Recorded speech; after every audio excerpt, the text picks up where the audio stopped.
Ibunya Sayyidah Aminah namanya, umur 2 bulan di rahim ibunya.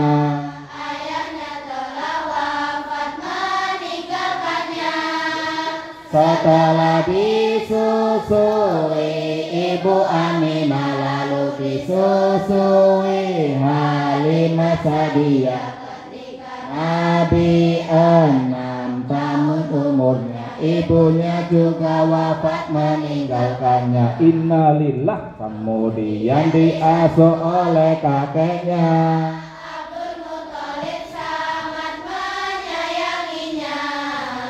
Saat Nabi 8 Tahun umurnya, kakeknya juga wafat meninggalkannya. kemudian diasuh oleh pamannya Abu Thalib yang selalu membelanya. Saat Nabi 9 tahun umurnya, belajar berdagang bersama pamannya. 25 Khadijah bangsawan dan dermawan juga soleha. Saat Nabi 35 telah mampu mempersatukan kaumnya. Al-Amin sebagai gelar pertama, gelar yang diberikan oleh kaumnya ketika 40 tahun umurnya. Nabi mendapatkan wahyu yang pertama ketika 50 tahun umurnya. Istrinya Khadijah pun meninggalkannya. Kemudian Abu Thalib sang pamannya Juga menyusul wafat meninggalkannya. ketika 51 umurnya. Nabi Isra Mi'raj temui Tuhannya dari Masjidil Haram di tanah Makkah menuju Masjid Aqsa yang penuh berkah. Lalu kemudian naik Sidratul Muntaha. Nabi menerima perintah Tuhannya diwajibkan sholat yang 5 waktunya. juga diwajibkan kepada umat. Keluarganya, istri Nabi ada 11 jumlahnya. Pertama Sayyidah Khadijah namanya, Kedua Sayyidah Aisyah namanya. Yang ketiga Sayyidah Hafsah namanya. Yang keempat Saudah namanya. Kelima Sayyidah Sofia namanya. Keenam Sayyidah Maimunah namanya. Yang ketujuh Sayyidah Romlah namanya.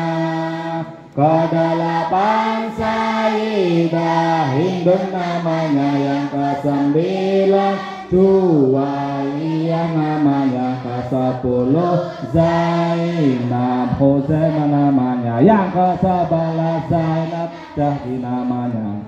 Namanya putra putri Nabi 7 bilangannya. 3 laki-laki, 4 Wanitanya yang pertama Yang pertama Sayyid Al-Qasim namanya.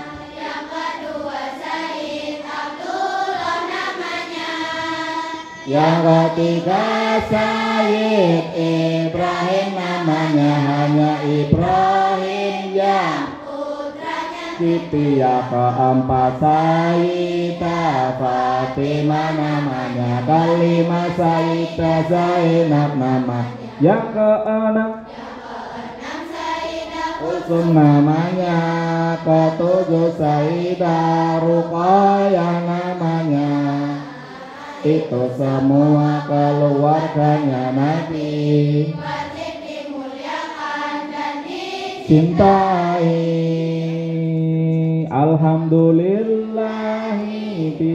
Alhamdulillah bihamdihil jamil musolliyan ala nabiyil jazil qatama najmut tauhidi bindonisi fi fami wa tasilil indonesi telah usai nazam akibatul awam ditulis khusus untuk yang masih awam semoga mendapatkan tanya bagi penulis pembaca penghafalnya semoga Allah menyelamatkan kita dari riya yang meleburkan pahala. Semoga Allah memberikan ampunan terhadap dosa yang telah dilakukan. Alhamdulillah selesai.